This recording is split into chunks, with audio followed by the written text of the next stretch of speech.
Have you ever understood every single word someone said to you, but still had no idea what they actually meant? That happened to me the first time I had a real conversation with a native English speaker. I understood the vocabulary. I understood the grammar. I could have passed a written test on everything she said. And somehow I still felt completely lost, like I was standing outside the conversation looking in through a window. If that has ever happened to you, if you've ever nodded along, smiled, and had absolutely no idea what was going on, stay with me. Because by the end of this video, you're going to understand exactly why that happens. And more importantly, what you can do about it. Hey, welcome back. Today we're doing something a little different. We're not just going to study English, we're going to practice listening to real, natural, everyday conversation. The kind you'd actually hear on the street, in a coffee shop, or during a casual chat between two friends who have known each other for years. Not textbook English. Not "how are you, I am fine, thank you." Real English, the version that's fast, warm, a little messy, and completely alive. Because here's the truth nobody tells you early enough: textbooks teach you correct English. But real life doesn't always sound correct. Real life sounds relaxed. It sounds rushed. Sentences get cut off halfway through, and somehow everyone still understands each other perfectly. And if nobody ever explains that to you, you can study for years, grammar books, vocabulary lists, perfect pronunciation, and still freeze the moment a real person speaks to you naturally. Before we go any further, if this is your first time here, go ahead and hit that subscribe button. I make videos like this every week to help you understand real spoken English, not just the polished version you find in grammar books. Okay, let's get into it. So what exactly do I mean by real conversation? I mean the version of English that native speakers actually use with each other, full of contractions, shortcuts, filler words, and a rhythm that most textbooks quietly skip over. Words get connected, sounds get dropped, sentences trail off before they even finish, and somehow the listener still fills in the gap without even noticing. It's not lazy, it's not incorrect, it's just natural. And once your ear learns that rhythm, something wonderful happens. Conversations stop feeling like a test you're about to fail, and they start feeling like what they actually are: two people just talking. Let me take you back a few years to something that stuck with me for a long time. I remember sitting in a small cafe, listening to two women at the next table talk about their weekend. I could pick out individual words easily, yeah, totally, honestly. But I couldn't follow the actual meaning. It was like watching a movie with the sound slightly out of sync. I felt this quiet panic rising in my chest, the kind you try to hide because you don't want anyone to notice. I remember thinking, I've studied this language for years: grammar, vocabulary, spelling. Why can't I understand two people just talking? That night I went home and I really sat with that feeling instead of pushing it away. And slowly something became clear to me. I had been trained to understand English on a page, not English in the air. I had memorized rules, but nobody had ever taught me how real people actually sound when they speak quickly, comfortably, without thinking about grammar at all. That realization quietly changed everything for me. I stopped chasing perfect grammar in conversation, and I started chasing rhythm, tone, and flow instead. And that one shift, that one small change in focus, made more difference than an entire year of textbook study ever had. I started doing something small every day after that. I would listen to short clips of real conversation, nothing formal, just people chatting, and instead of trying to translate every word, I let myself simply listen for the feeling of it. Was the person happy, frustrated, joking around? At first, it felt strange, almost like I was cheating because I wasn't stopping to look up every unfamiliar word. But slowly, week by week, something shifted in me. The panic I used to feel in that cafe started to fade. I started catching more, not everything, never everything, but enough. Enough to smile at the right moment. Enough to laugh when something was actually funny instead of just guessing. And that, for me, was the real beginning of understanding real English. So let's break this down together, piece by piece. I want to walk you through 5 things that will completely change the way you listen to real English. And stay until the end, because the last one is the one most learners never even think about. The first thing you need to understand is this: native speakers almost never say words exactly the way they're written. Think about it: in a textbook you see "want to," In real speech, you hear wanna, you see going to, but what actually comes out of someone's mouth is gonna. This isn't slang and it isn't a mistake. It's simply how spoken language naturally compresses when people are talking quickly and comfortably, the way you talk with someone you trust. For example, someone might casually say, "I'm gonna grab a coffee, you want one?" If your ear is only trained to recognize the full, written version, going to, that sentence can fly right past you before you even register it. But here's the good news. Once your ear starts expecting these natural reductions, they stop being confusing. In fact, they become almost predictable, like a pattern your brain quietly learns to catch. Here's your takeaway from this section: don't fight the shortcuts. Learn to expect them because they show up constantly in nearly every real conversation you'll ever hear. Now here's the second thing, and this one surprised me more than anything else when I first noticed it. Real conversations are absolutely full of filler words, like, I mean. Many learners are taught that these words are mistakes, something careless, something to avoid at all costs. But in real speech, they're not mistakes. They're thinking sounds. They give the speaker a tiny moment to organize their next thought before they say it out loud. Imagine someone saying, "So like I was thinking, maybe we could, meet a little earlier tomorrow." That's not broken English. That is completely normal, everyday human speech.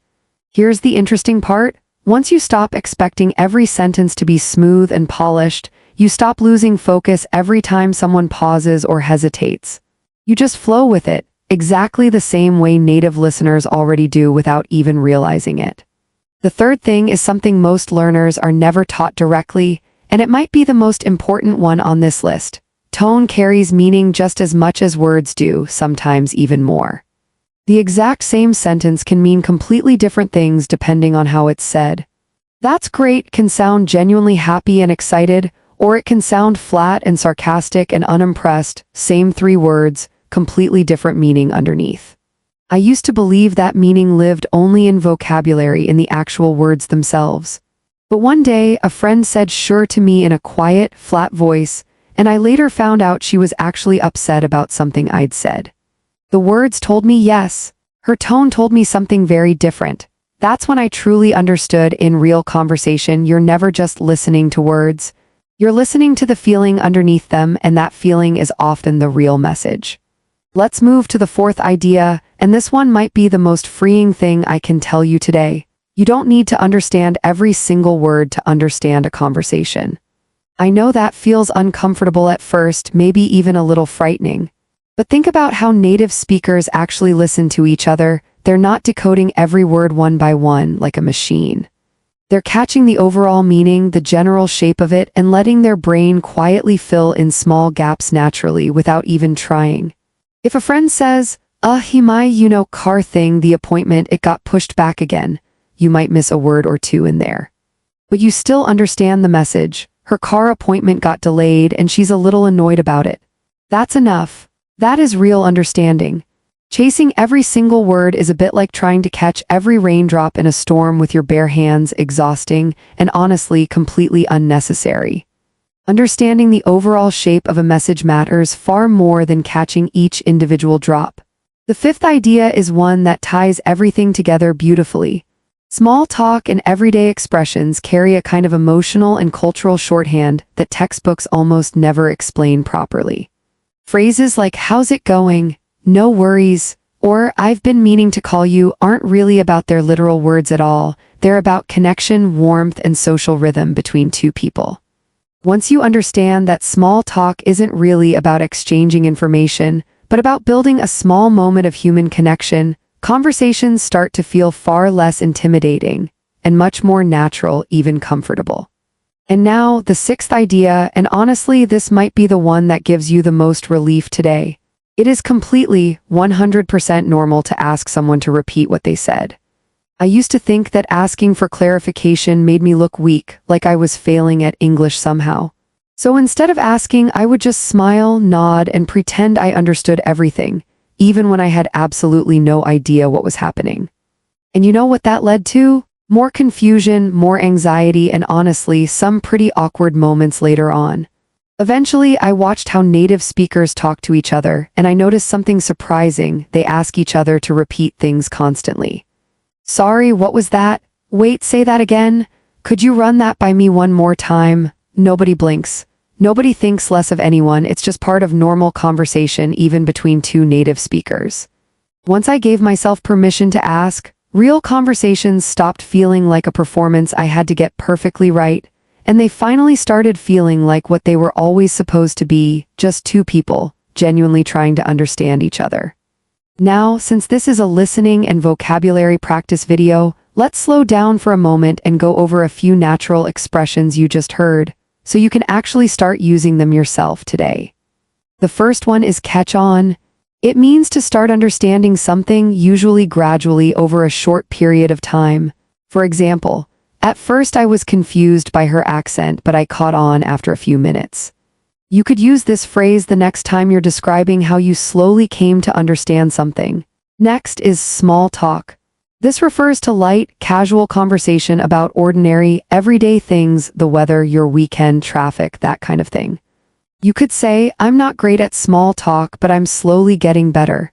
It's an incredibly common phrase, and you'll hear it in almost any English-speaking environment. Then there's get the gist, which means to understand the general idea of something, even without catching every single detail. For example, I didn't understand every word, but I got the gist of the story. This phrase is especially useful for you as a learner, because honestly, it describes exactly the skill we're building together in this video. Another one is trail off, which describes a sentence that quietly fades out before it's finished, usually because the speaker is thinking, hesitating, or getting distracted. You might say, she started explaining and then her voice just trailed off. You'll hear this constantly, especially in relaxed, unscripted conversations. Let's add chime in, which means to join a conversation, often by adding your own comment or opinion. For example, he chimed in with his own idea halfway through the meeting. It's a friendly, natural way to describe joining a discussion that's already happening. Next, on the same page, meaning two people understand something the same way or fully agree with each other.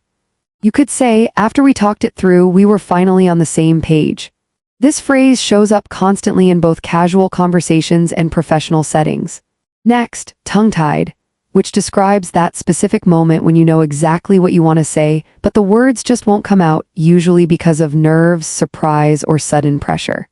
For example, I got so nervous meeting him that I completely tongue-tied.